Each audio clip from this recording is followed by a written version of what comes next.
অনেক দিন পর প্রায় 15-20 দিন পর আজকে একটু রোদ উঠছে। তো ঘুম থেকে উঠে রোদ দেখে একটু ভালোই লাগতেছে ভিতর থেকে। তো কাজও করতে হবে অনেকগুলো। এই কদিন বৃষ্টির কারণে অনেক কাজ জমে গেছে। তো এই তো এখানে নাস্তা করে নিচ্ছি। নাস্তাটা শেষ করে তারপর হচ্ছে বেডের আমি বালিশ কাঁথা জাজিম যা ছিল সব নিয়ে চলে আসলাম ছাদে। তো ছাদে এসে দেখি সবারই একই অবস্থা, সবাই কাপড় চোপড় দিয়ে পুরো ছাদ ভরে ফেলছে। 15-20 দিন তো বৃষ্টি ছিল, এই কারণে এই অবস্থা। তো আমারও আজকে অনেক কাজ, আমি আমার মানে জীবনে এত কাজ একসাথে করি নাই, অনেক প্যারা খাইছি আজকে। তারপরেও ভিতর থেকে শান্তি লাগতেছে, কারণ হচ্ছে সব কাজ শেষ করতে পারছিলাম রোদ থাকা অবস্থায়।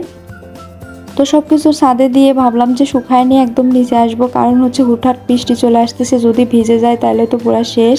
তো আবার এদিকে রান্নাবান্নারও দেরি হয়ে যাবে, অনেক কাজ আছে বাসায়ও। চলে আসলাম, রোদ ছিল ভালোই, এই জন্য ভাবলাম রান্নাটা করি। তো এদিকে রান্না বসে দিয়েও মাঝে মাঝে যাচ্ছিলাম, যেগুলো কাপড় শুকাইছে এগুলো নিয়ে আসতেছি, আবার ওগুলো উল্টা পাল্টে দিয়ে আসতেছিলাম।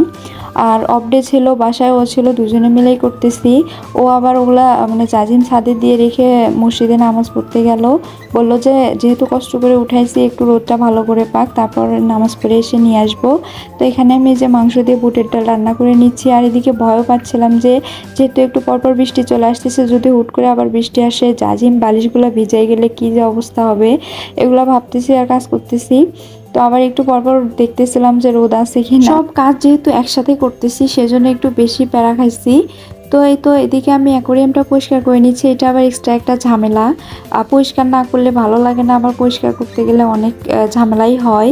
তো দেখার সৌন্দর্যের জন্য এটুকু তো করতেই হবে। তো এখানে আমি এটা পরিষ্কার করতেছি, আবার মনে মনে ভয় পাচ্ছি যে আল্লাহ হুট করে বৃষ্টি চলে আসে কিনা। একটু পরপর চেক করতেছিলাম যে বৃষ্টি আসলো কি না, নাহলে তো ভিজে গেলে আরও খারাপ অবস্থা হয়ে যাবে। বিশেষ করে জাজিম বালিশগুলো এগুলো ভিজলে তো শুকানো অনেক কষ্টের হয়ে যাবে। তো এদিকে এটা পরিষ্কার করে নিতে নিতে চলে আসলো, এসে আবার ছাদে গেল, যে জাজিম বালিশ যা ছিল নিয়ে আসলো, আর ভেজা কাপড় যেগুলো ছিল ওগুলো ছিলই। তো এদিকে আমি পুরো ঘরটা পরিষ্কার করে নিলাম। এর মাঝে তো অনেক কাজ করছি যেগুলো আমি ভিডিও করতে পারি নাই।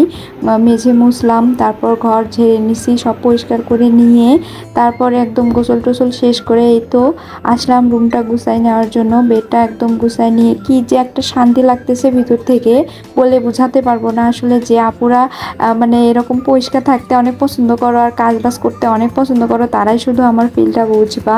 ভিতর থেকে আসলে অন্যরকম একটা শান্তি লাগতেছিল। এতদিন পর একটু রোদ উঠছে, সব ধুয়ে মুছে পরিষ্কার করে একদম মানে খুবই ফ্রেশ লাগতেছে ভিতর থেকে।